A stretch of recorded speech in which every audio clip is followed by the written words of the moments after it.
Hello, and welcome to Tips for the Transition, the Career Roadmap podcast. I'm Maria Tomás-Keegan, your host. And as a career coach, I help professional women who feel stuck. Together, we position them for the career they really want so they can feel fulfilled and create more harmony in their lives. Because when your career isn't a soulful fit, it becomes a soul-sucking experience. So each weekly conversation I have with my guests can be a resource for you to become more confident and resilient and brave, to make the moves you want to make, and to do it with more ease and grace. So if anything strikes a chord while we're talking today, check out the description below. There are various ways for you to get in touch with my guests and me. So I hope you joined us last week for part one of my conversation with Dr. Amy Beacom.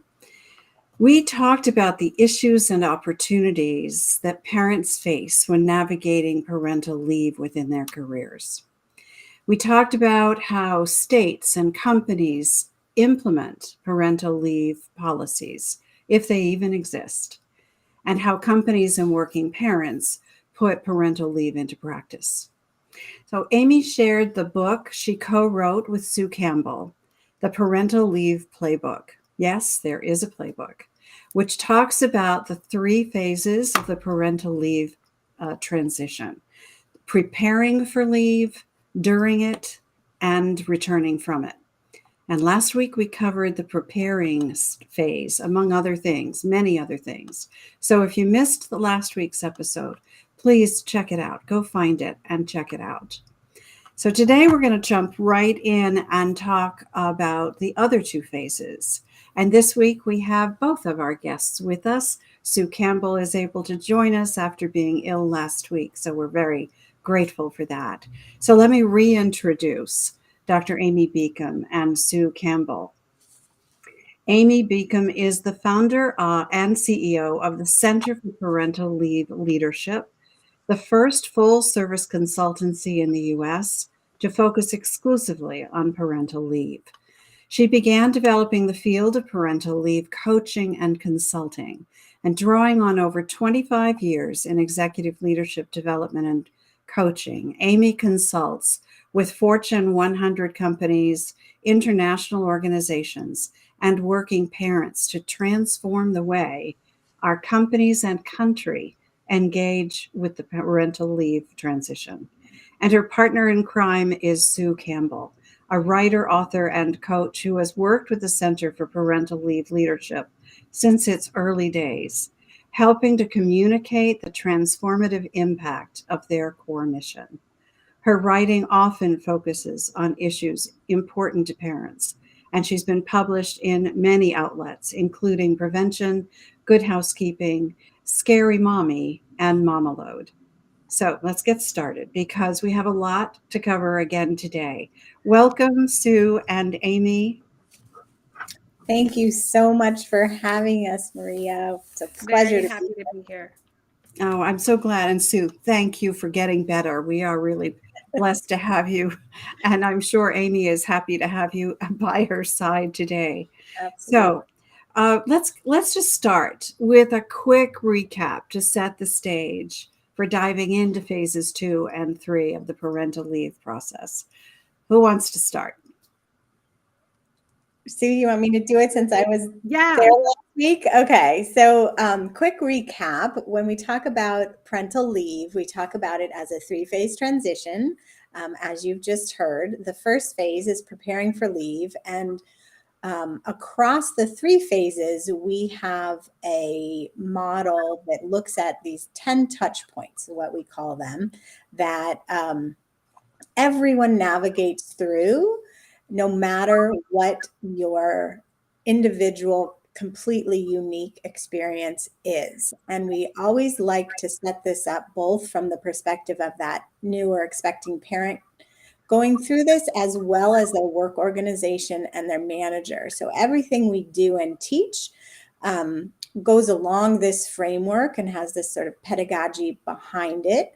And each of these touch points help us through that. So the first 4 we went over last time are announcement, assess, action plan, which is your leave planning portion, and acknowledging the transition to parenthood. So those four, go back, listen to those if you're preparing for leave. We may refer to some of them as we talk today because they do have some interplay amongst them.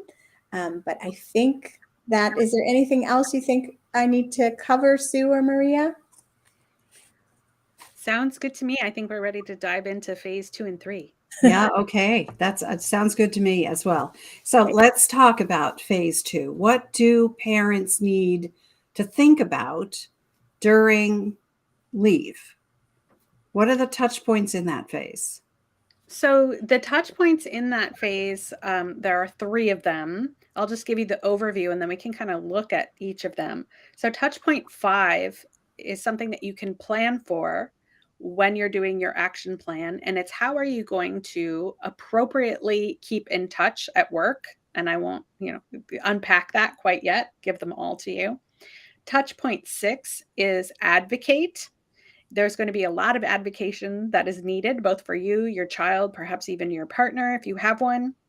And then touch point 7 is the arrangements for return. So as your leave is coming to an end, no matter how long it is, you're going to want to get some arrangements in place for you to go back.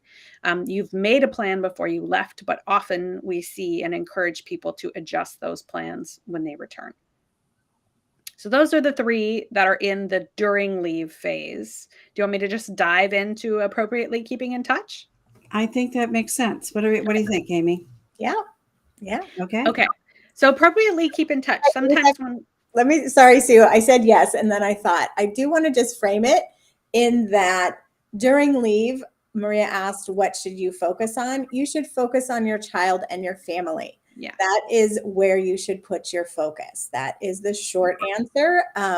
This is a time when you are learning so much in a very condensed time frame. And if you think about it in terms of, we talk about it as you're moving from worker to parent to working parent. And what that means is you're very familiar with that worker role and who you were beforehand, but you aren't yet familiar with what it means to be a parent to this child, even if you have other children and what that does to your family. So this time is really, really reserved to focus in on learning that new role and identity as you shift. These touch points help you walk through some of the things that need to happen during this time as well. But I just wanted that larger context as Sue dives into the detail. Yeah, I'm so glad you said that. And I'm so glad you said that even though you may be a parent to other children, this is your first time with this child.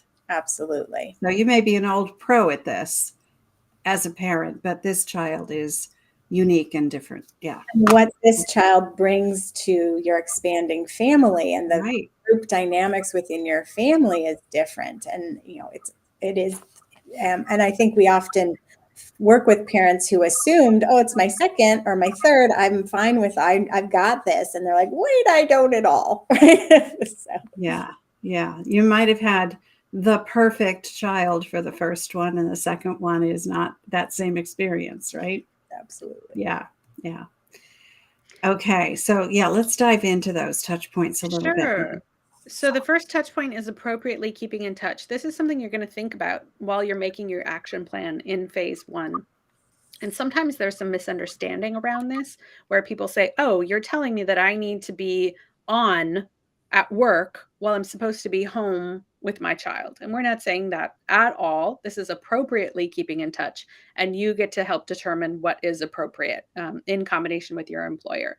If you are covered by FMLA, you are not allowed to work while you are on that type of leave. So that's important to understand.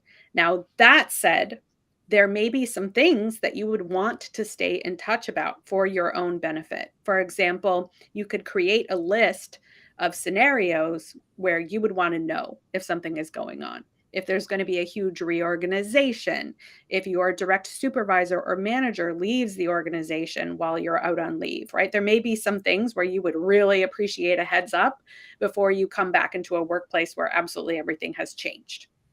So when you're making your action plan, you can spell out who should be in contact with you, under what circumstances do you want them to contact you, how do you want them to contact you, right? Is it a text message because you won't be checking email, that sort of thing. The important part here is to protect this beautiful, important home bonding time that can be very challenging on many, many levels. And so we always encourage people to really undercommit in the amount of communication and contact that you think you'll have. It's much easier to undercommit and then add some communication in if you want that, than it is to say you'll be in touch X, Y, and Z under all of these, very specific parameters, and then you decide you don't want that at all. So we encourage you to think through those scenarios, really spell them out, make them clear for your employer, which, by the way, your colleagues and your manager will love, because no one wants to intrude on you, right? For the most part, people don't want to intrude on you during this special time. So when you're giving them the guidelines for how to keep in touch with you, they will really, really appreciate that, and they won't feel like they're stepping out of line. Amy, anything to add on appropriately keeping in touch? I would just add that start off your keep in touch strategy for how you will announce that to them that your new child has been welcomed into your family, so that you're thinking about that. They know they're going to be told when that child comes, so that they're not checking every day or worrying, how's she doing? What's going on? Is everybody healthy and well? Or if, yeah, so that's what I would say there. Yeah. And it can be really beneficial for some people to kind of give the updates, right? Give the new child updates, because you're establishing those relationships. You're reminding people that this is a very human experience that many, many people go through. And you're sort of reminding everybody of why they're pitching a little extra, because there's this little person who really needs you right now. Yeah. I love that you brought up, I love that you brought up, Sue, that people won't want to disturb you, intrude on you. So figuring that out up front is a really smart idea. Yeah. Good one. The other way to think about your strategy is as a relationship building tool. We're always working throughout this time, throughout all of our coaching work, to deepen those connections at home with your supports, at work with your colleagues and supports. And your keep in touch strategy can really serve that purpose. And that may look like sending the announcement with a picture, sending a little update of something you might be doing. Just little tiny things can have a really deep effect, and that will serve you when you return, because what you're doing is you're inviting your work colleagues into your life and into your experience. And when your life and your work merge, that's going to serve you on your return. They are going to care more about you and your child, and they are going to support you when you have to be out sick in different ways than if they don't have any awareness about what that's like. Yeah, makes sense. Okay. What's the next one? Next touch point. I'll just tee Amy up for this one. The next touch point is advocate. There are many opportunities to advocate during this time. If you historically, as I was a first-time mom, have been a little weak on advocating for yourself, good news. This is the perfect opportunity for you to practice those skills. Amy, want to grab this one? Well, so advocating can take many, many different forms. But as Sue said, this is the perfect time to practice. You may find you need to advocate with your OB and your midwife, your pediatrician, your partner or spouse.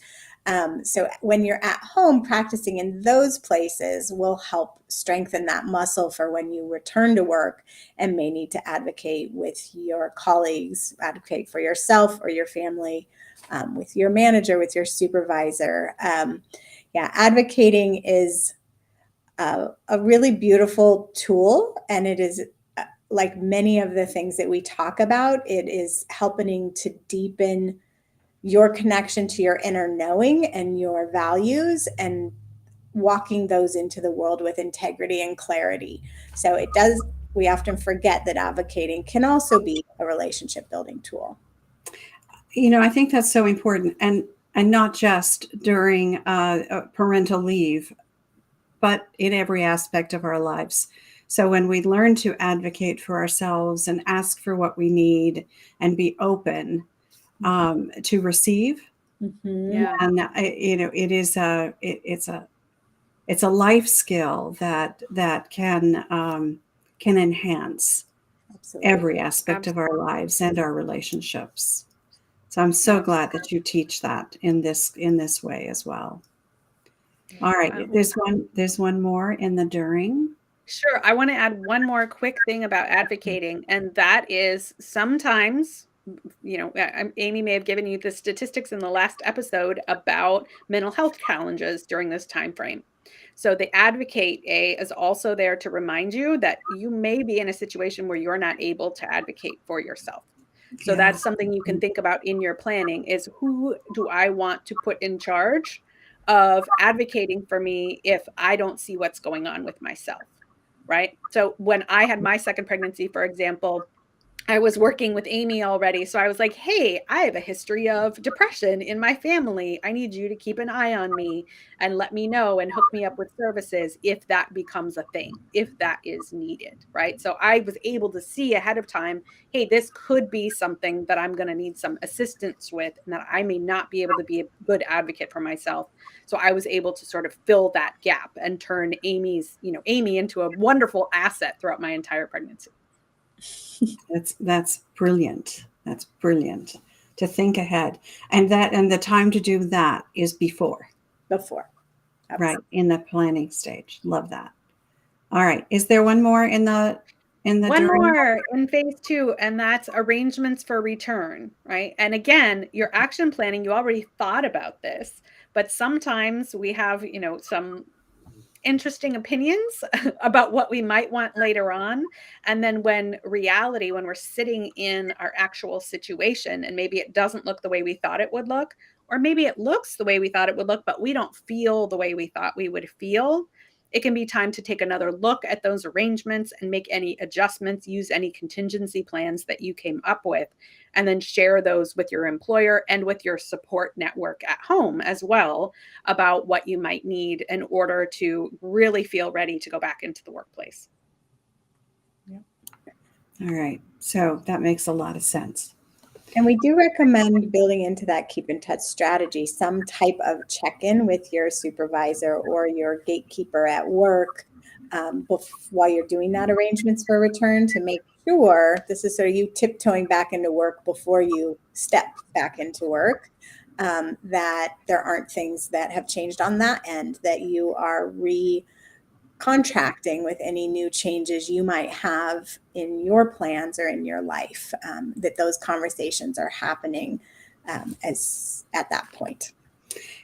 I work with a lot of women who have chosen not to return to work when they absolutely planned on it. Mm-hmm.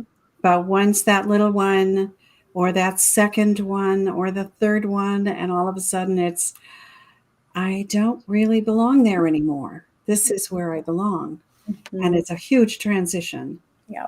And it happens so often. So the arrangements absolutely can shift. Yeah. And that's where those conversations would happen. And I would say too, I'm glad you brought that up. One of the gifts you're giving yourself in that action planning from the first phase, and really offboarding that work thoroughly and well, and anything you might be holding in your head as institutional knowledge, is that gift to make that decision without that added layer of guilt or worry, if that is the decision you need to make at that point. Yeah. And also using a contingency plan, right? Let's say you're staying, but you need a different approach to your return than you thought you would. Sometimes if we're very career identified, we feel like using a backup plan means that we failed somehow, or we're not up for the challenge, right? So I always like to reinforce to our clients, like, contingency planning does not mean anything has gone wrong, right? It means you were clever enough to give yourself a couple of options once you got into a new situation. Yeah. Plan Bs are really good. They're really good to have. Yeah. And C, D, E, and Fs. Yeah, absolutely. Yeah. Because you just don't know. In a situation like this, as in kind of any time in life, things change. Yeah. Things change, circumstances change, our feelings change. Yeah. So much can change when there's a transition like this going on. All right, so I am pretty certain, because I've talked to a few people who saw episode 1, and they are eager to hear about the returning to work part of this, because it's what they struggle with most, I think. Mm-hmm. So let's get to that. What are some of the problems that people face when they go back to work? Well, I just want to say this real quick, and then I'm going to let Sue jump in. But you're probably talking to people who have returned to work without the front loading that we are really asking them to do in the preparing for leave phase. Yep. And so I often say the best way to prepare for leave is to plan your return. And if you do that and you do those contingency plans that Sue's talking about, and you think of all these things, those return issues are lessened. That does not mean they are gone, but they are lessened. And so the return is very, very difficult because we focus so much on the preparing for leave. Everyone's just thinking about having the child, getting the nursery right, what does the shower look like, those kinds of things. And they aren't thinking about that return and all of the shifts and changes. And you don't know that world yet. So there's no judgment in what I'm saying. It's just where our attention is. So the contingency planning helps. And then I'll hand it to Sue for the next part. That makes sense. I think, and the touch points in this phase really speak to the types of challenges that we see and how we can address them. So the first touch point in phase 3 is acknowledging the transition to working parenthood. And you may remember, if you watched episode 1, touch point 4 is acknowledging the transition to parenthood. This is sort of the mirror image of that. As you're returning back into the workplace, your identity is shifting again. You're changing from your parent-focused, home-focused role to going back into the workplace and being a working parent, or a working parent who now has additional children and additional complexity. So taking some time to slow down and think about what that means, and allowing for all of the emotions that can come up during this time. For one, and with all of the clients that we've worked with, this is an extremely emotional time. There may be feelings of grief. There may be feelings of guilt. There may be feelings of excitement.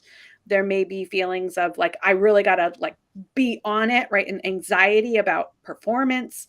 All of these things can come up. And when you create a space to hold all of the thoughts and feelings that are swirling around, it can just help you process and be gentle with yourself to ease back into working parenthood.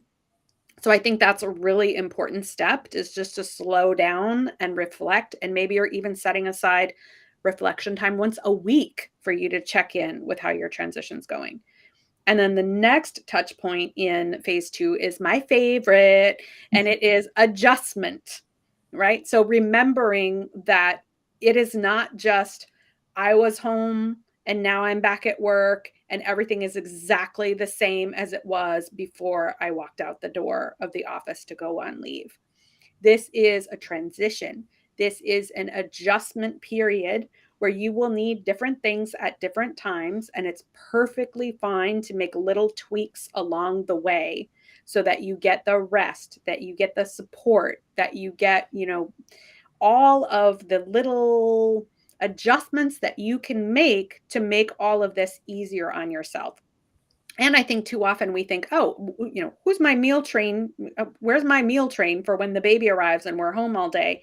Even more important are some of those adjustments that you can make to the way things happen at home and in the transition to work that can make things easier, because you have added responsibilities. And you still, in many cases, if you're welcoming a child by birth rather than adoption or fostering, you have a very, very small person who you're in charge of. So you want to think in terms of, this is not, I'm going to walk back in and if everything's going to be this way and it's going to stay this way for the rest of my career, right? This is, how can I take back part of my work or this project, but not that project? How can I adjust my hours? How can I adjust my remote work? Think of all of the levers that you can possibly pull to make this adjustment easier, and know that you can always change your mind, right? If a little part of you wants to quit, you can go back, test it out, see how you do, make adjustments, and you can always decide to quit again, right? If I want people to just think of this as an experiment to find what's going to work for you and what is the fit that is right. I could go on about adjustment forever, so I will stop now and see if Amy wants to add anything. I no. No. I saw Maria pop up. I'm like, maybe she has a question. Yeah, no. I think it's so important. And again, I'm a transition expert. I work with people in all kinds of transitions, and this is an important element. Is just accepting that things will change. Yeah. I love that you said, and you can change your mind because it probably will change.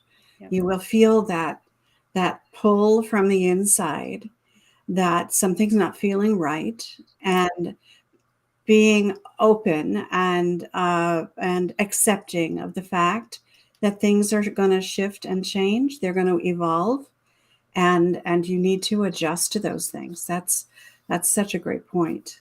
And it's so key. Like, this is the largest, for most people, the largest transition they'll do in their life.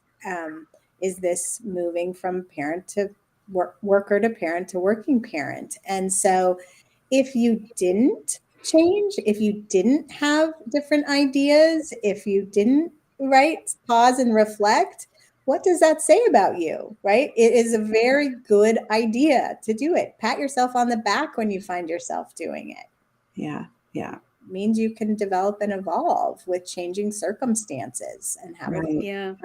Right. And I think too that the tendency is to think in very binary terms. I see this with our clients, and I saw this with myself, right? It's like, I've got to do this or I've got to do that, right? And you put a lot of pressure on yourself to make the quote unquote right choice. And you only there's one of two usually, right? And that's just not true. And if you use your creativity and have the spirit of adjustment, it also helps you make the ask, right? Like maybe you're asking your supervisor or your manager to try something. Hey, can we try this for the next month and see how it goes? That you'll often get to a yes much easier than if you're like, hey, I need to be remote for the rest of my life. Right. Like, okay. So can you get through the other touch points pretty quickly? Because I want. Sure, there's one more. There's just one more. All right, let's do it. The last touch point, which I'll just tee up for Amy, is access to career development. So this is just making a note and having a moment that you are remembering to stop and think about that ongoing career development that you want. Has your career plans shifted? Your goals for your career? Do you want to pause? Do you want to go into neutral for a little while? Do you want to take a different route altogether? How is this big change and transition that you've gone through and are going through impact your career? And then making the space to either stay in the road, the road you're on, and give yourself the tools you need to succeed and to grow in that one, or to adjust it. We also talk about this time at this touch point in terms of mile markers. Put a 6-month check-in on your calendar. Put a 1-year check-in on your calendar to do this, to think about these things, but also to notice how far you've come and how different it was than you thought it might have been, and celebrate. I've been back for 6 months. I've been back for a year. Look what I've done. Look how different this is. And that then also gets you thinking about life changes and how we can adjust, and how that is a normal part of your future going forward as well. And it flexes a muscle, the resilience muscle, right? It does. Yeah. I love that you said that. In your book, you talked about something very interesting, and I want to touch on it. The leadership lessons of parental leave. So I'd love for you to share with us some of the lessons that people experience during this time frame. Yes, I'm grabbing my book. So what we've done in the book, I come from a leadership development background. It's what I look to all of this, the lens I look through. And for me, the transition to parenthood is, I probably said this last time, our country's and our company's most overlooked leadership development and human growth opportunity. And what we are going through and what we're learning at this time, we're learning all sorts of hard skills, but we're also learning what used to be called soft skills, but people are more and more recognizing as critical to career and business success. Some of those are empathy, listening skills, flexibility. I'm just thinking of like a newborn and you're like, oh, I had this plan, but now I have to do this other one. There's project management pieces in it. There are change management pieces in it. There are so many different leadership lessons that come through this time frame. And in the book, what we do is break down what those are by each touch point. So Sue, if you have any open and want to give some examples. So adjustment, because it's my favorite A, I'll give you some examples of the leadership lessons of the adjustment touch point. So probably, and I think we alluded to this, but just to really name it, is the ability to experiment and fail fast, right? That is a critical career skill of like, all right, how do we get creative here? Experiment with what works, fail fast, and learn and adjust and move on.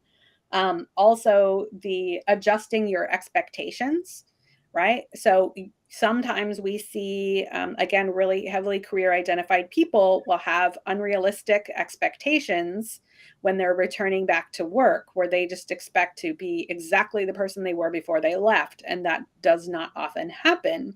So being able to evaluate your expectations and whether they are realistic and how to perhaps modify them. Also, you can actually find out that you have way more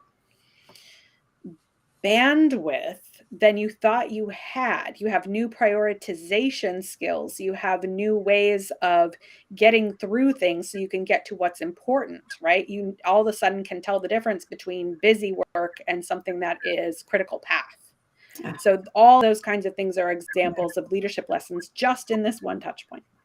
I love that you did that, because it's so important and it is so easy to overlook the lessons we learn in life, regardless of what phase of life we are in. But the fact that you took each of the touch points through this parental leave, the phases of parental leave transition, and equated them back to the returning to work, and how can you kind of leverage what you've learned in back into that, in that working parent role that you are have transitioned into. And so often we minimize, right? We say, oh, it's particularly for mothers and caregivers, it's like, oh, if you've left the workforce, somehow you haven't been doing anything valuable while you've been gone. And so to really call that out and say, actually, this is a huge experiential learning that I've undergone, that you couldn't possibly set up in a training environment for me. And it is the preeminent leadership role, isn't it? Yeah. Absolutely. Yeah. Although it's not the main point, I do also want to also add that it's important to think about what you're doing at work and how anything you might be learning there or incorporating in your work role could apply in your home sphere. So absolutely. And you talked about setting expectations that you expect you'll go back and you will be the same person, and that's highly unlikely. Yeah. The other part of that, the other side of that coin, is that you go back and expect everybody else will be the same. And they have made adjustments during your leave and things have changed. So going back with an open mind and, maybe putting aside the expectations so that you can just observe and see how things are. And that's, again, another great life skill that you're teaching here. Yeah, we talk about it as re-entering with a curious, open mind as you have never met. Right. And we tell that to the managers too. You're welcoming them back as if you've never met. Who is this person? How can we bring them in? Right. Right. Great point.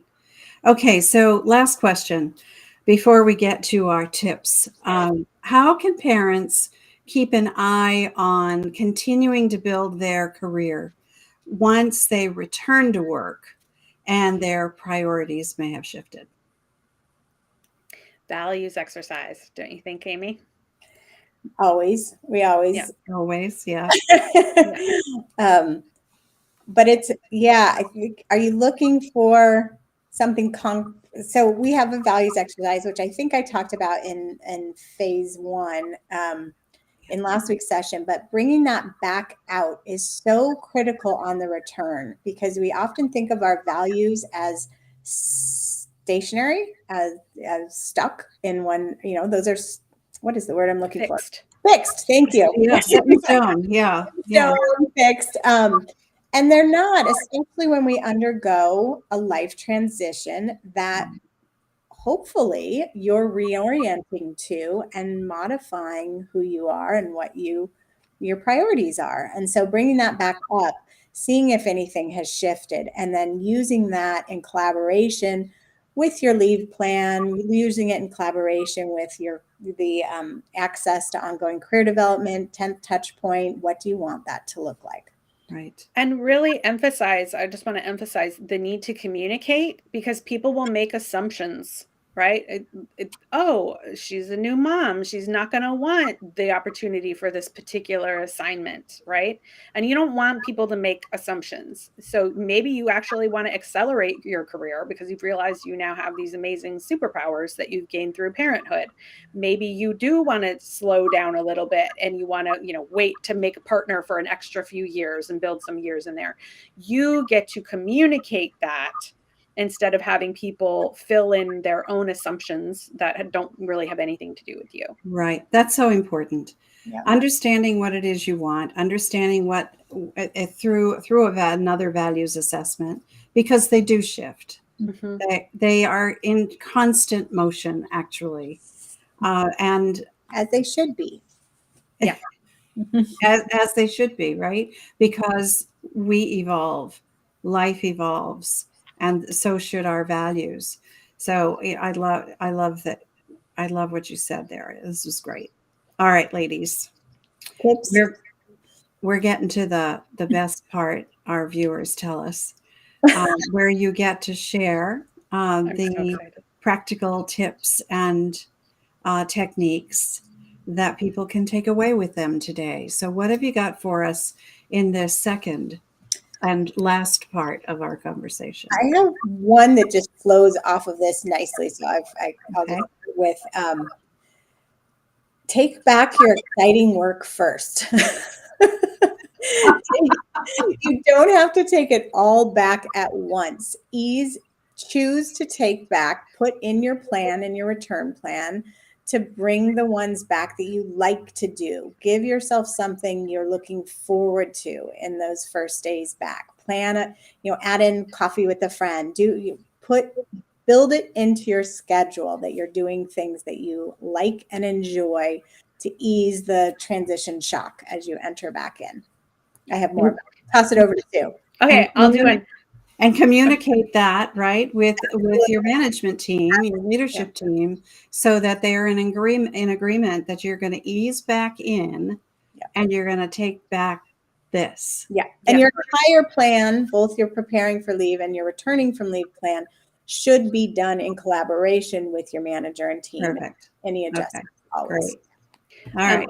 What else? During leave phase, I highly recommend taking the free mental health screening, which I'm sure Amy talked about last time, the EPDS. Take that once a month. If you're feeling a little bit off, take it once a week. Keep track of yourself in a very systematic way. so that if you do experience some mental health challenge, you can bounce back as quickly as possible because you're keeping an eye on it and you're ready to access those resources if you need them. And being aware that they could happen and recognizing the signs and all of that. So that's the challenge, that the mental health resource that you have on your website, right? Right. And so then you don't even have to be able to recognize it in yourself. Your plan is just every month, I'm going to take this assessment. Ah, okay, good. Okay. And not just during leave, every month from through pregnancy through 1 year postpartum, do it. And then I would just add to what Sue said, and piggybacking on her advocate, you might need an advocate to work with you to remind you to do that. So set it up that your friend's going to check in with you every month on this day, and you guys are going to do that together. So one of the people in your support system needs to be an accountability partner. Exactly. To help you remember to do those important things. I love that. And we'll put the link to that in the show notes so that everyone can access it. So the link in the show notes is to your website, and all of your resources are there.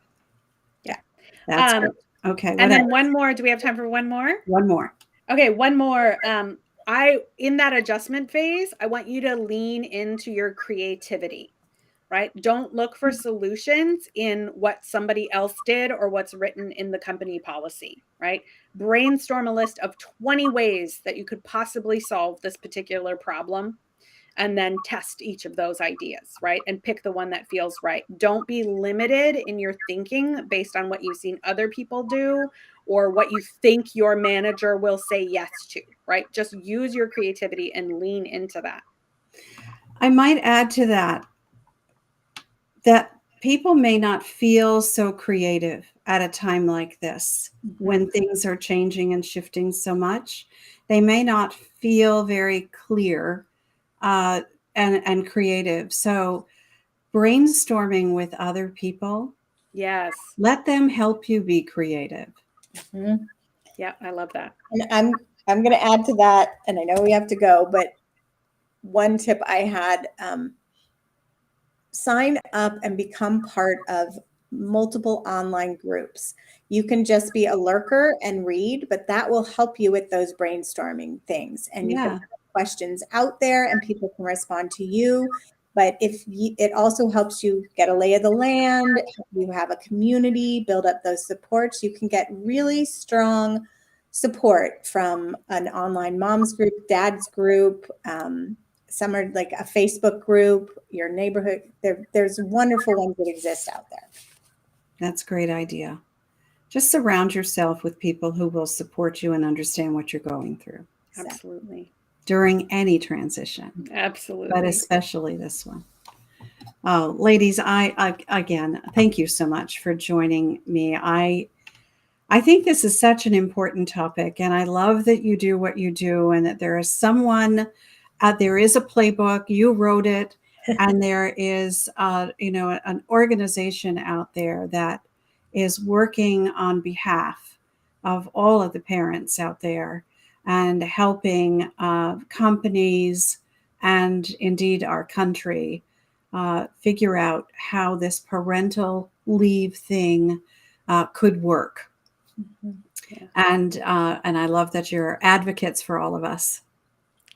Thank you so much for having us. We love that you are like a sister in transition theory with us. And it's all of a piece, right? This is a major transition, and you can get practice for all of the future transitions you're going to encounter. Yeah, indeed. Indeed. All right. So let's remind everyone about how to get all those resources. So you should definitely sign up for our mailing list. You can go to cplleadership.com and you'll get a little pop-up box to make it very easy for you. Or you can go /free-resources. And then if you buy the Parental Leave Playbook, which you can get anywhere books are sold, there's actually even a deeper layer of resources that we could not fit in the book, and that's better to download anyway, because then you can make your own copy and scratch it all up. So definitely pick up the playbook. maybe pick up a copy to give to your manager. Normally, with the CPL leadership on our consultancy, we're working with both the manager and the parent, because this shouldn't all be on the parent's shoulders. That's such a good point. That's such a good point. Give it as a baby shower gift, wedding gift. There you go. Earlier than we think, right? Yeah. Mm-hmm. All right, ladies, thank you again for being here with us. I really appreciate that you do what you do and that you're here for us. And I am sure that these 2 episodes, this 2-parter that I've never done before, it was just in my heart to go deep with you guys. So I appreciate you spending your time, and I know you're doing a training program right now, so I really appreciate you carved out time for us. Oh, we really appreciate you giving the attention and space to this as well, because we think it's important too. So thank you so much for being flexible. Oh, my pleasure. My pleasure. And I want to thank everyone else for watching and listening. I do appreciate that you're a part of our community. So if you enjoyed this episode, please leave us a comment or a review. And if there is a star rating where you're watching or listening, give us a star too. As I said at the top of the show, I love creating and sharing resources for professional women who feel stuck in their careers. So if something in this episode resonates with you and you'd like to get a fresh perspective, let's continue the conversation. You can join me in my Facebook group called the Career Transition Roadmap, and we'll continue to chat there. The links for that are below, as well as all of the links for my guests, Amy and Sue, and for me. They're below in the show notes. So let's meet again here next Wednesday, and usually at 10 a.m. Mountain Standard Time, because you know what? I believe it's our time to thrive. So let's thrive together. Till next time, I'm Maria Tomás-Keegan, turning transition into triumph.